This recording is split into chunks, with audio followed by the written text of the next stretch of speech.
नमस्कार, मैं भाव्या, आप देख रहे हैं N4 न्यूज भारत। आज हम लोग हैं धनबाद कोर्ट में और हमारे साथ जुड़े हैं जयराम महतो। आपको बता दें कि जो झारखंड में एक उभरती हुई पार्टी सामने आ रही है, JBKSS, उसके जाने माने नेता हैं जयराम महतो।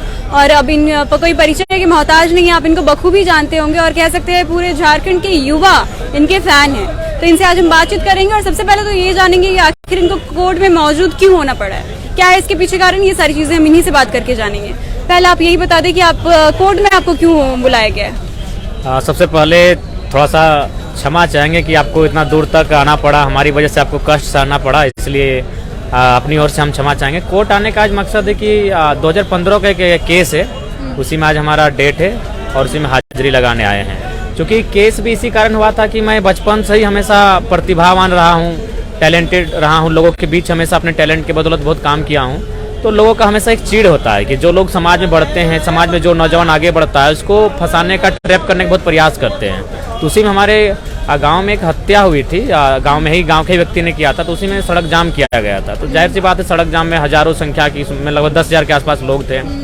और तो उसी में किसी ने कहा कि लड़का बहुत तेज है, आगे बढ़ रहा है, तो इसका नाम डाल दिया जाए। तो साजिश के तहत मेरा नाम 2 केस में 2015 में डाला गया था। तो उसी में आज एक 2023 से 8 साल बीत चुके हैं, उसी के डेट के सिलसिले में आए हैं। ये सारे इल्जाम आप पे कौन लगाए हैं? देखिए, जो लोग ये चाहते हैं कि समाज में उनका आधिपत्य रहे, वे गलत को गलत कहें, लोग मान ले, मैंने वो जैसा चाहे समाज को चला सके, ऐसे लोगों का दबदबा रहे समाज में। और हम लोग शुरू से रहे क्रांति स्वभाव के, अन्याय का विरोध किए हैं, जो गलत है उसका विरोध किए हैं। तो ऐसे ही लोग हैं जो नहीं चाहें कि हम लोग आगे बढ़ें। कोर्ट में अभी आपका केस का क्या स्टेटस चल रहा है? मुझे लगता है अब समाप्ति की ओर है, 8 साल हो चुके हैं। और ऐसे भी जो समूह का केस होता है, उसमें क्या कोई अपना व्यक्तिगत केस मेरा नहीं है, मैंने किसी का निजी हनन नहीं किया है, न मेरा कोई निजी अपराध है। केस हुआ था, उसमें हजारों की संख्या में लोग का नाम दर्ज किया गया था, मेरा भी नाम किसी ने सजेस्ट किया कि ये भी लड़का आगे बढ़ रहा है, नाम को दर्ज किया जाए। इसके अलावा भी कुछ और केसेस आप पे चल रहे हैं क्या? हाँ, आज जस्ट देख रहे हैं कि 2 केस और न मैंने पड़े हैं कोई कोल कंपनी के माध्यम से। तो जाहिर सी बात है, आज के डेट में ईस्ट इंडिया कंपनी का शासन आज भी भारत देश में है। अगर आज आप आवाज़ उठाते हैं, तो जिस प्रकार ईस्ट इंडिया कंपनी आवाज़ को दबाने के लिए, जो क्रांतिकारी थे भारतवर्ष के, उनको दबाने के लिए केस मुकदमा, उन पर FIR झूठा किया जाता था, वही आज भी चल रहा है। हम लोग लगातार शोषितों की आवाज़ उठा रहे हैं। MPL देखिए, एक ऐतिहासिक मामला रहा। MPL, अगर आप कभी भी निरसा जाइएगा, जो MPL है, वहाँ सुनने में आया है कि 15 से 20 मिनट तक आंदोलन खत्म हो जाता था, या फिर 10-15 हज़ार में मुआवजा लेकर आंदोलन खत्म हो जाता था। लेकिन आज हमारे संगठन एक मजबूती की तरह खूंटा गाड़ कर रहे हैं कि 15 लाख मुआवजा, हालांकि मंत्री, सूबे के मंत्री आए हैं, लेकिन 6 दिन तक खूंटा गाड़ कर हमारे साथी थे। और निरसा MPL के इतिहास में भी पहली बार हुआ कि वहाँ चारों तरफ से बंद किया गया था कंपनी को। तो कहीं ना कहीं ये चीज़ें लोगों को खल रही है। जो पॉलिटिशियन है कि एक साधारण सा लड़का, कल तक कोई जानता नहीं था और इतना बड़ा बड़ा रिजल्ट ले आ रहा है, हिस्टोरिकल रिजल्ट लेके आ रहा है। निरसा में आज तक ऐसा कभी नहीं हुआ था, वेदांता में हम लोग जो किया आज तक कभी नहीं हुआ था। तो हम लोग एक हिस्टोरिकल रिजल्ट दे रहे हैं पब्लिक के सामने, खासकर मजदूर का जो मामला है, दमित शोषितों का जो मामला है। तो ये चीज़ जो पॉलिटिकल पर्सन है, उनको बर्दाश्त नहीं हो रहा है। तो उनकी साजिश लगातार चल रही है हमें दबाने की, लेकिन हम लोग बीज हैं, उग जाएंगे फिर। अच्छा, अब थोड़ा मुद्दा हम लोग चेंज करते हैं। और आज डुमरी में इलेक्शन हो रहा है, आपको पता भी होगा, उपचुनाव हो रहा है वहाँ पे 2 प्रत्याशी उभर करके आ रहे हैं, बेबी देवी और यशोदा देवी। और इन लोगों का नाम भी रखा गया है कि एक NDA की तरफ से, एक इंडिया की तरफ से। आपका इसमें क्या प्रतिक्रिया है? देखिए, हम लोग शुरुआत में ही कहें कि हम लोग 2024 के एक फ्रेश पॉलिटिक्स की तैयारी में लगे हैं। और हमारे जितने भी साथी हैं, जो करीबी हैं और जो हमारे संगठन से बाकायदा लिखित तौर पर जुड़े हैं, उनको एक ही संदेश दिया गया है कि आप इस चुनाव को लेकर स्वतंत्र हैं, आप अपने विवेक बुद्धि के अनुसार कार्य करें। बाकी 2024 में हम लोग एक फ्रेश पॉलिटिक्स करेंगे और डुमरी हमारा उत्तरी छोटा नागपुर का केंद्र बिंदु रहेगा। लेकिन आज जो डुमरी में चुनाव हो रहा है, उसमें आपका कह सकते हैं समर्थन, या फिर अगर आप होते तो आप किसे वोट देते, ऐसे कह सकते हैं हम लोग? देखिए, अगर हम होते तो कह सकते थे, लेकिन चूंकि हम है नहीं, तो डुमरी, ऊपर से डुमरी कभी हम चुनाव के दरमियान पांव तक नहीं रखे हैं। तो डुमरी की जो स्थिति फिलहाल है, क्या चल रही है, उसके बारे में मुझे जानकारी तक नहीं है। और मैंने भी सोचा कि डुमरी चुनाव से खुद को फिलहाल दूर ही रखा जाए और हम लोग 2024 से उसके लिए फोकस कर रहे थे। कल ही हम लोग का रामगढ़ में 2 जगह प्रखंड विस्तार हुआ, आज हमारा चंदन क्यारी में है, चास में है। तो इस तरह कुल मिलाकर हम लोग अपनी शक्ति का प्रयोग पूरे राज्य में कर रहे हैं, ताकि हम लोग पूरे राज्य स्तरीय बदलाव कर सके, ना कि एक विधानसभा के लिए। अच्छा, अभी मैंने एक वर्ड यूज किया था NDA और इंडिया, क्योंकि अब ये 2 गुटों में बढ़ चुकी है सारी पार्टियां। तो अगर आपको मौका मिले, क्योंकि आप भी 2024 में उभर करके आएंगे, अब वोट लड़ेंगे, आप भी इलेक्शन लड़ेंगे, तो आप किसकी तरफ जाना चाहेंगे, NDA या इंडिया? देखिए, सबसे पहली बात है जो झारखंडियत को अपने मैनिफेस्टो में शामिल करेगा। जो नहीं तो फिर हम लोग इंडिपेंडेंट रहेंगे। जिस प्रकार तेलंगाना, तमिलनाडु, पश्चिम बंगाल के लोग अपनी स्थानीयता लोकेलिटी के आधार पर वोट करते हैं, हम भी झारखंड की जनता को कहेंगे कि लोकेलिटी के आधार पर वोट करें। और मुझे लगता है लोकेलिटी के आधार पर वोट करना होगा, नहीं तो यहाँ के लोगों का जिस प्रकार समस्याएं बढ़ रही है, जिस प्रकार से यहाँ के लोगों का जमीन अधिग्रहण हो रहा है, यहाँ के नियोजन को बेचा जा रहा है, हर इम्तहान जो सरकार ले रही है वो संशय में खड़ी दिखती है। तो मुझे लगता है लोकेलिटी के आधार पर झारखंड के लोगों को नेशनलिटी सेकेंडरी होना चाहिए और प्राथमिकता जो होनी चाहिए वो लोकेलिटी होनी चाहिए। यही तेलंगाना में होता है, तभी जाके आपका स्टेट आगे बढ़ सकता है। तो मतलब आपका कहना है कि अगर जो झारखंड की तरफ ध्यान नहीं देगी तो आप दोनों में से किसी को ज्वाइन नहीं करेंगे? बिल्कुल बिल्कुल, हम लोग अपनी एक नई विचारधारा के साथ आगे बढ़ेंगे और इसके लिए हम लोग काम भी कर रहे हैं। आपका क्या क्या मैनिफेस्टो है 2024 के लिए? देखिए, मैनिफेस्टो बहुत ही बड़ा विषय होता है और हम लोग की आयु, हम लोग का विवेक उस मैनिफेस्टो की तुलना में थोड़ा अभी हम लोग को सीखना होगा। और उसी क्रम में हम लोग लगातार जो बुद्धिजीवी हैं, चाहे आप वकील की टीम, सलाहकार टीम है हमारी, उनसे लगातार हम लोग बैठते हैं। प्रत्येक 7 दिन में एक बार हमारी इंटरनली बैठक होती है और उसमें हम लोग मैनिफेस्टो को बाकायदा तैयार किया जा रहा है। और साफ शब्दों में कहा जाए तो अभी सबसे बड़ा इशू जो हमारे पास आया मैनिफेस्टो में वो है हमारे ज़मीनों का मैटर। जो कंपनियां अधिग्रहण करती है, कोई कार्य नहीं करती है, तो हम लोग का जो पहला यही होगा कि अपनी शक्तियों का सदुपयोग करते हुए ज़मीन वापसी की मुहिम चलाई जाएगी। ये बहुत सारे जगहों पे हो रहा है। जब झारखंड में आपने बूढ़ा खाप में लोगों का समर्थन दिया था, वहीं बड़का गांव में भी हो रही है, कई कंपनियां वहां बड़ी बड़ी आ रही है। इस पे आप क्या प्रतिक्रिया देना चाहेंगे और आपकी सरकार आएगी तो इसमें कैसे बदलाव होगी? देखिए, बड़का गांव के बारे में बात करेंगे तो हमको लगता है कि बड़का गांव में इस प्रकार से कर्फ्यू लगा है जैसे मानिए वो भारत देश है ही नहीं, वो कोई तालिबान का क्षेत्र है। इस प्रकार से वहाँ के जनता के साथ शोषण किया जा रहा है। बाकायदा एक व्यक्ति से हमारी बात हो रही थी, उसने उनका बात एसपी से हुआ था, तो एसपी ने स्पष्ट कहा केंद्र का प्रेशर है। यानी सोच सकते हैं कि हाँ, उन्होंने स्पष्ट कहा ये केंद्र का प्रेशर है। और जो स्थानीय हमारी राज्य की सरकार है, एक दिन तो बताया है कि आज चीफ सेक्रेटरी का प्रेशर है। अब बताइए, झारखंड के साथ बहुत माने अमानवीय व्यवहार किया जा रहा है। तो ये तो एक अलग ही मुद्दा हो गया। अगर सेंट्रल का इसमें प्रेशर है तो आप अगर जाइएगा सत्ता में तो इस प्रेशर को आप कैसे हैंडल करेंगे? प्रेशर को मुझे लगता है कि इन सारी चीज़ों को दुनिया के सामने रखा जाए, क्योंकि अभी तक ये लोकतांत्रिक देश में आपका जो सबसे बड़ी शक्ति है कि आप अपने बातों को जो पटल होता है उस पर रख पाते हैं कि नहीं। तो अभी तक हमारे 14 सांसद हैं, लेकिन मुझे लगता है गंभीरता पूर्वक किसी भी सांसद ने झारखंड के जो ज्वलंत मुद्दे हैं, जो अन्यायकारी दमनकारी नीतियां चल रही हैं, उसको किसी ने भी पटल पर ठीक से रखा नहीं। वो छिटपिट मुद्दे को रखते हैं, जो सेंट्रल मुद्दा हो, जिनमें माफियाओं संलग्न है, जिसमें कंपनियां संलग्न है, जिसमें केंद्र संलग्न है, इन सब मुद्दों पर आज तक बात नहीं हुई। तो सबसे पहले इस चीज़ों को डॉक्यूमेंट्री के साथ हम लोग सजा के जाएंगे। जब हम लोग जाएंगे, जब बहस करेंगे, अगर सदन में मौका मिला तो हम लोग केवल 5 मिनट का बहस नहीं करेंगे, हम लोग डॉक्यूमेंट्री के साथ, पेन पेपर के साथ, तारीख के साथ, समय के साथ हम लोग एक ऐसा बहस करेंगे जो शायद पूरी दुनिया को लगे, पूरे भारतवर्ष को लगे कि हाँ, झारखंड के साथ अन्याय हो रहा है, यह अन्याय रुकना चाहिए। अच्छा, आपने जैसे आप कह रहे हैं कि आप झारखंड के पूरे जनों के लिए आप भलाई करेंगे, आप बदलाव करेंगे, आप बदलाव करना चाहते हैं, तभी आप सरकार बदलना चाहते हैं। जब हेमंत सोरेन आ रहे थे तब उन्होंने भी कहा था कि 1932 खतियान लागू होगा, ये होगा, वो होगा, पर अभी कुछ हो नहीं रहा है। तो कहते हैं जनता का भरोसा टूट गया है, तो जनता आप पे कैसे भरोसा करे? हाँ, देखिए, जनता भरोसा इसलिए करे कि हम लोग पुराने पैटर्न को फॉलो नहीं करेंगे। पुराना पैटर्न का मतलब है, सही बात है, सबसे पहले बात है कि जनता को भरोसा टूट रहा है, तो इसमें जनता भी दोषी है। जनता इसलिए दोषी है, अभी डुमरी उपचुनाव के चर्चे सुन रहे हैं, लाखों रुपए का कारोबार हो रहा है, एक पंचायत में 1-1 लाख प्रभारी को दिया गया है बांटने के लिए, जैसे हमें गुप्त सूचनाएं मिल रही हैं। तो जनता का अगर भरोसा टूट रहा है नेता से, तो कसूरवार जनता भी है। जनता अगर बिना पैसे के मतदान करती है तो मुझे लगता है कि नेता भी नहीं बिकेगा। अगर जनता बिककर मतदान करेगी तो नेता बिकेगा। नेता कहाँ बिकेगा? नेता कॉर्पोरेट के हाथों बिकेगा, क्योंकि कॉर्पोरेट उनको फंडिंग करती है। तो इसीलिए मैं पहले जनता को चाहूँगा, जनता जो ये राग अलापती है कि नेता ठीक नहीं है, तो नेता ठीक कैसे रहेगा? आप चुनाव में मुर्गा दारू लेते हैं, आप चुनाव में पैसा लेते हैं, प्रत्येक वोट की कीमत वसूलते हैं, तब मतदान करते हैं। अगर जनता 2024 में बिना भय के, बिना पैसे के अगर मतदान करती है तो निश्चित है जो भी नेता चुनकर आएगा वह भी बिना भय के और बिना किसी दबाव के उनके साथ खड़ा रहेगा। तो इसमें नेता को सुधारना है तो जनता को सुधारना होगा। हम बार बार बोले, शासन और प्रशासन, शासन को बदलना जनता के हाथ में है, प्रशासन को बदलना शासन के हाथ में है। मतलब कि आप सीधे शब्दों में कह रहे हैं कि जनता पैसा लेती है वोट के लिए, मतदान के लिए, तो जाकर के सरकार गलत चुन जाती है। मान के चलिए, अभी अगर हम लॉजिकली एक चुनाव की बात करते हैं, जैसे कि अभी चर्चा आया कि नहीं, एक हालांकि ये चर्चा ही है, इसको लिखित नहीं है, लेकिन फिर भी अनुमान लगाते हैं इससे का, क्योंकि जैसा मैसेज वायरल हो रहा है अगर एक पंचायत में 1 लाख रुपया, तो मोटा मोटी हर एक विधानसभा में 60 से 70 एवरेज पंचायत है, यानी 70 लाख रुपया केवल पंचायत के लिए है। उससे पहले इतना गाड़ी, मैंने नई एवरेज माना जाए तो हमको लगता है 5 से 10 करोड़ एक विधानसभा में खर्चा हो रहा है। अब मान के चलिए 80 विधानसभा है, तो इतना पैसा जो खर्च होगा, ये लीगली पैसा, इसको आप इलीगल नहीं कहेंगे, क्योंकि पोस्टर तो बनेगा ही, प्रचार तो होगा ही, गीत संगीत तो बनेंगे ही। इलीगल पैसा आपका 5 से 10 करोड़ खर्चा दिख रहा है, तो मान के चलिए जो इलीगल है, जहाँ वोटों का खरीद होगा, नेताओं को खरीद होगा, तो इसमें बहुत पैसा खर्च होता है। तो ऐसे में जो भी पॉलिटिकल पार्टियां हैं जो पैसा देंगे जनता के बीच, और जनता की भी आदत हो चुकी है पैसा लेने की, तो पॉलिटिकल पार्टियां जो हैं वो कहां से लाएगी? कोई एमपी कैंडिडेट उतना पैसा कहां से लाएगा? जाहिर सी बात है, अगर वो अपना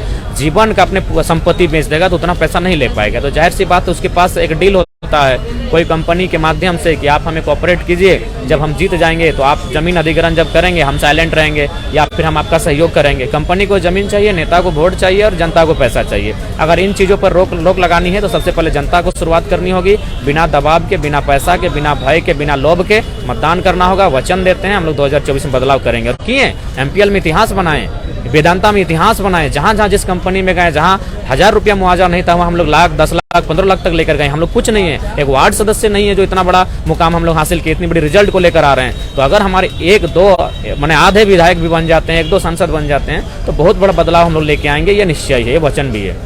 अच्छा, अभी आपने फंडिंग का बात किया, मतलब कि आप बता रहे थे पैसों का इतना खर्चा होता है, वो लोग कहाँ से लाएंगे? आप ये तो इनडायरेक्टली फंडिंग ही हुआ। आप जेबी केसेस की भी सभा बहुत जगह हुई है, बहुत जगह, और अभी भी आगे शायद बहुत सारी है भी। तो आपको फंडिंग कहाँ से मिलता है? सुनते हैं कि जो हमने देखा भी है कि जो आप पंडाल बनवाते हैं वो पंडाल से कहीं ज्यादा लोग होते हैं। ये लोग कहाँ से आते हैं फंडिंग के, सभा के लिए फंडिंग कहाँ से आते हैं? चाहेंगे मैडम कि देखिए, अभी जस्ट आप कोर्ट से घर मत जाइए, बाकायदा हम लोग प्रयास करेंगे आपको भोजन पानी अच्छे से कराएं। हमारी गाड़ी में सीट भी खाली रहेगा, आप ड्राइवर के बगल की फ्रंट सीट पर बैठिए। आज आपको हम चंदन क्यारी लेके जाएंगे, 50, वहाँ हमारा कार्यक्रम है, और मुझे लगता है वहाँ भी बहुत भीड़ होगी। आप बाकायदा उनसे ही रिपोर्टिंग लीजिए कि आप क्यों आए हैं, कौन आपको लेकर आया है, और बाकायदा जो कमेटी के अध्यक्ष, कोषाध्यक्ष, उनसे भी आप बात कीजिए कि ये जो पैसा आपका आया है पंडाल के लिए किसने दिया है, उनको सार्वजनिक करने बोलिए। क्योंकि देखिए मैडम, हम तो जाते हैं सभा करने के लिए, वहाँ कमेटी सभा का आयोजन करती है, कमेटी चंदा कलेक्ट करती है, तो मुझे लगता है उनके पास बेहतर जानकारी होगी। तो मैं आपको, जब आपका इच्छा करे, हमारी गाड़ी आपके लिए खाली है, आपका जितना हो सके हम लोग आदर सत्कार करेंगे, मेहमान नवाजी करेंगे, और एक बहन की तरह बिना किसी भय के माहौल में आपको अपने साथ लेकर जाएंगे। आप वहाँ रिपोर्टिंग कीजिए। जी धन्यवाद। हम भी यही चाहेंगे कि एक बार जाकर के जो इनके सभा में लोग होते हैं उनसे जरूर रूबरू हो, और ये सारी चीजें जो इन्होंने बोला है वो सारी चीजें उनसे जाने। लेकिन मेरा एक और सवाल है जो अभी उभरता हुआ आ रहा है, कहीं से हमने भी सुना है कि लोग कह रहे हैं कि ये महतो पार्टी है, कि महतो मिलकर के गठबंधन कर रहे हैं और ये पार्टी बना रहे हैं। इस पर आप क्या प्रतिक्रिया देंगे? निरसा में एमपीएल की गेट में जिस परिवार को मृतक को मुआवजा मिला, उसका नाम था शायद विजय किस्कू, तो इसमें महतो तो नहीं था। कुछ दिन पहले एक परिवार को मुआवजा तो चाची में दिलाएं, उसका सरनेम बावरी था, वो महतो तो नहीं था। उससे कुछ दिन पहले एक परिवार को मुआवजा दिलाएं, वो यादव था, उसका सरनेम तो महतो नहीं था। मेरा कहने का मतलब है कि आपकी पार्टी में जयराम महतो, आप खुद हुए, देवेंद्र नाथ महतो, संजय मेहता, ये सारे लोग आ रहे हैं। संजय मेहता महतो नहीं है, थोड़ा सा कंफ्यूज है, क्लियर कीजिए। संजय मेहता कुर्मी समुदाय से नहीं है, तो महतो मेहता, इसीलिए थोड़ा सा लोग कंफ्यूज हो जाते हैं। मनोज यादव भी हैं, देवेंद्र नाथ महतो, हाँ वो महतो हैं, लेकिन उसके फरजान खान हैं, दीपक रवानी बैठे हैं, बहुत सारे ऐसे हैं आपका। और बहुत देखिए, चूंकि कोई भी आंदोलन जब स्टार्ट होता है तो आंदोलन एक ही क्षेत्र से स्टार्ट होता है, वो धीरे धीरे पनपता है। जब वो धीरे धीरे पनपता है तो लोग फिर सपोर्ट करते हैं। अभी देखिए, आप बैठे थे, वो जो हमारे भाई थे, बड़े भाई, वो मुस्लिम समुदाय से थे, वो जिला परिषद थे, बाकायदा वो भी बोले कि नहीं आपका वर्क हमको अच्छा लगता है। तो ठीक, जब हम लोग आगे बढ़ेंगे, हमारा विस्तार होगा, तो जाहिर सी बात लोग जुड़ेंगे। क्योंकि हम लोग एक महत्वपूर्ण एजेंडे को लेकर चल रहे हैं, प्लस हम लोग नीति सिद्धांत के साथ चल रहे हैं, तो चूंकि समय लगेगा। और बाकी ये आरोप वही लोग लगाते हैं जिनको इस बात का डर है कि उनका पॉलिटिकल कैरियर आने वाला दिन जाके डैमेज होगा, तो इसलिए वो आरोप लगाते हैं। बाकी महत्व बात जैसा कुछ नहीं है। एक बात बताइए, जो भी आज मुद्दे हैं, जो भी अन्याय है, एक कम्युनिटी पर नहीं है, झारखंड की तमाम कम्युनिटियों पर है। आज जो विजय किस्कू का डेड बॉडी 6 दिन तक पड़ा रहा, मरने के बाद, वही विस्थापित परिवार से था, उसका जमीन पर एमपीएल खड़ा है, और उसका एक मांस गल गया इंसाफ पाने के लिए, तो क्या वो महत्व था? तो केवल क्या महत्व को किसके साथ नाइंसाफी हो रही है? नाइंसाफी झारखंड में सभी के साथ हो रही है, लेकिन जो पॉलिटिकल लीडर्स हैं वो चाहते हैं कि इसे एक जाति का टैग देके रखें ताकि ये आगे इम्प्रूव ना कर पाए। तो उनकी ये मनसा कभी भी साकार नहीं होगी। आप देख सकते हैं चतरा, जो कि मुझे लगता है महत्व बहुल क्षेत्र नहीं है, आप भी सर्वे कर लें, कोडरमा गए, वहाँ तो खैर महत्व बहुलता है ही नहीं, मुझे लगता है पूरे जिले में शायद अगर कोई बाहर से जाके बसा होगा तो अलग बात है, तो वहाँ हमारी सभा में लगभग 10,000 के आसपास जन सैलाब था। नाला गए तो नाला तो वहाँ तो है ही नहीं, वहाँ भी जन सैलाब था। तो ये धीरे धीरे जो मिथक था वो टूट रहा है और लोगों का जो भ्रम है एक जाति को लेकर वो भ्रम भी टूट रहा है और यही बातें नेताओं को पच नहीं रहा है, इसीलिए ये माहौल क्रिएट करके रखे हैं। एक जो फेक आईटी सेल होता है उसी फेक आईटी सेल के माध्यम से आप फेक न्यूज़ को र्यूमर को अफवाह के रूप में प्रसारित कर रहे हैं, जबकि सच्चाई यही है कि हम लोग ज्वलंत जो मुद्दे हैं चाहे वो जिस समुदाय के हैं उसके साथ डटे हैं, खड़े हैं और उनको इंसाफ दिलाने तक हम लोग प्रयास करते हैं कि टिक के रहें। अच्छा, मेरा एक आगे आने वाला बहुत आम सा सवाल है कि अभी आपने बताया कि आपके जो बगल में बैठे हुए हैं उन्होंने कहा कि आप काम बहुत अच्छा कर रहे हैं, तो ये जो मैं सवाल पूछने जा रही हूँ शायद पूरे झारखंड के युवा का है कि आप सभा करते हैं और वहाँ पे हजारों की तादाद में लोग आते हैं और आपका सभा में जुटते हैं, आपका सहयोग करते हैं। आप एक आम गाँव से उठे हुए हैं और उसके बाद फिर इतने बड़े आपको कह सकते हैं ओहदा मिल रहा है, आपको इतना सम्मान मिल रहा है, इतना आपको आपकी सराहना की जा रही है, अभी आपको कैसा लगता है? देखिए, अच्छा तो लगता है कि साधारण परिवार से निकलकर आकर इतनी बड़ी ख्याति को प्राप्त करना भी बहुत कम समय में इतना अपने आप को नेम और फेम को एस्टेब्लिश कर लेना, ये तो बहुत माने गौरव का विषय है। लेकिन साथ ही साथ इस बात को भी हमेशा फिक्र में रहते हैं कि इतनी बड़ी उम्मीद लेकर लोग हमारी और टकटकी निगाह से देख रहे हैं, इस उम्मीद पर खरा उतरना है तो उसके लिए मेहनत कई गुना ज़्यादा करना होगा और बाकायदा कर रहे हैं। आज बीमारी की अवस्था में भी लगातार हम लोग सभाएँ कर रहे हैं, जबकि अदर स्टेट से इलाज के आए हैं, लेकिन उसके बावजूद दवा खाने का तक का समय नहीं है। तो ये मैं इस सवाल पे भी आने वाली थी। कई बार हमने सुना है कि आप सभा पे हॉस्पिटल से डायरेक्ट आते हैं, अदर स्टेट से आप इलाज करवा के आते हैं, क्या समस्या है आखिर? हमारे दर्शकों को भी बता दें। देखिए, सबसे पहली बात है कि पिछले अगर 2 साल से आंदोलन चल रहा है और जब से आंदोलन चल रहा है मुझे लगता है कि 2 साल यानी 365 लगभग 730 दिन हुआ, 350 नहीं, हाँ 750 कुछ अधिक दिन हो गया। हाँ, तो उसमें मान के चलिए उस जितना दिन नहीं हुआ उससे ज़्यादा सभा हम कर दिए, यानी एवरेज एक दिन में 1.5-2 सभा कर दे रहे हैं। सभा कर रहे हैं वो तो विषय है ही, प्लस ट्रेवल एवरेज हम लोग का 400 किलोमीटर का पर डे का ट्रेवल होता है, प्लस हम लोग का जो रूटीन है। देखिए, एक बात है, आप कुछ भी कीजिए समय के अनुसार चलिए, अगर आप समय को ही चेंज कीजिएगा तो भाई नुकसान होगा। हम समय को ही चेंज कर दिए, कैसे सो बता दे रहे हैं। अभी एक सामान्य व्यक्ति, उसको सुबह 100 के उठने का समय है हार्डली 7 बजे तक, 5 से लेकर 7 बजे तक आपको उठ जाना है और रात को 11 बजे तक सो जाना है। हम लोग समय को ही चेंज कर दिए हैं और बिल्कुल 6 घंटा हम लोग सोते हैं 3 बजे, 3 बजे सोते हैं, उठते हैं लगभग 10, 11, 12 बजे एवरेज। अब बताइए, हम लोग समय को ही चेंज कर दिए हैं। सो के उठे 12 बजे, खाना कब खाएंगे? 2 तो बजेगा ही, फिर 2 बजे खाना खाएं, खाते खाते गाड़ी में गए, 3 बजे सभा अटेंड किए, फिर 2-4 को मीटिंग करते हुए फिर 9-10 बजे तक घर आए, फिर समीक्षा हुई कि सभा में आज क्या घटनाक्रम हुआ, करते करते 2-3 बज गया। तो हम लोग समय को ही बदल दिए। तो बीमारी का सबसे बड़ा कारण है कि समय को ही, मैंने एक यूथ होने के नाते हमको भी समय के अनुसार चलना चाहिए था, लेकिन अपनी ताकत को बहुत ज़्यादा उपयोग करते हुए समय को चेंज कर देते। इससे क्या हुआ कि जो लगातार कंटिन्यू बोलें। आज एक बात है, आज के डेट में आप जितना लोग मैंने मेंटली हार्म होते हैं उतना फिजिकली हार्म नहीं होते हैं, तो मेंटली बहुत ज़्यादा हम अपने आप को झोंक दिए।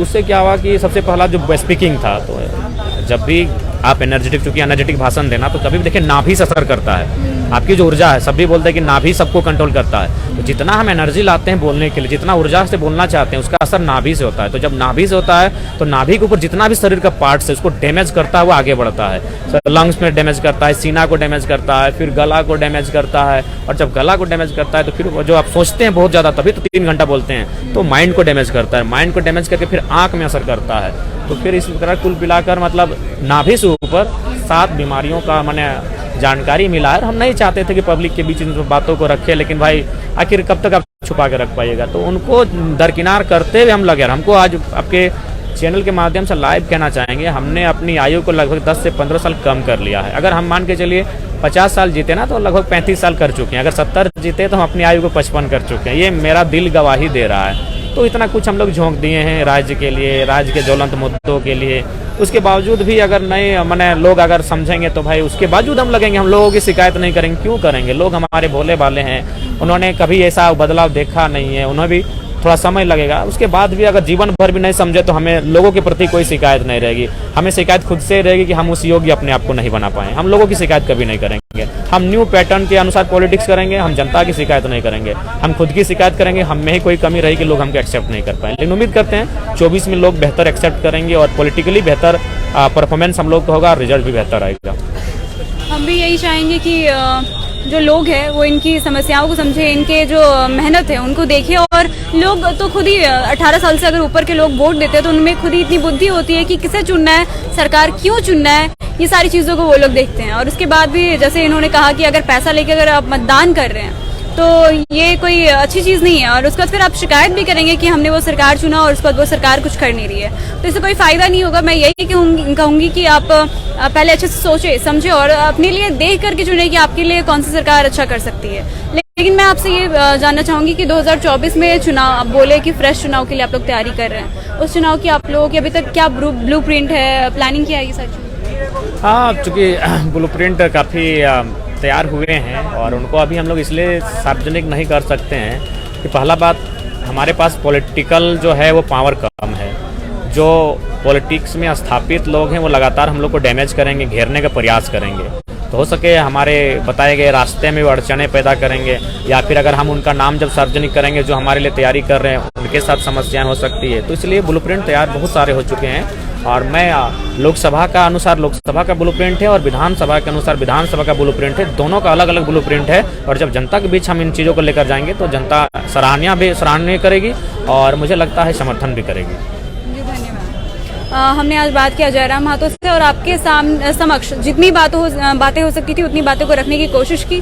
उम्मीद है कि आपको पसंद आई होगी और जयराम महतो को आपको देख करके खुशी हुई हो, क्योंकि अब कहते हैं ना झारखंड की युवा, इतने मैंने पर्सनली किसी को नहीं देखा था, बट आप पॉलिटिशियन हैं और सुपरस्टार के जैसे आपको लोग देखते हैं, फैन हो गए हैं आपके लोग। और जनरली ऐसे कोई पॉलिटिशियन के फैन नहीं होते। तो मैं भी यही चाहूंगी कि जो क्रेज दिख रहा है लोगों के बीच उसका आपको रिजल्ट भी अच्छा मिले। मैं भी खुद यही चाहती हूँ कि झारखंड में बदलाव हो, और अगर ऐसा कुछ आप भी चाहते हैं तो आप अपने बुद्धि से आपको जिसको वोट देना है आप उसको वोट दें। ऐसी और खबरों के लिए आप देखते रहे N4 न्यूज़ भारत।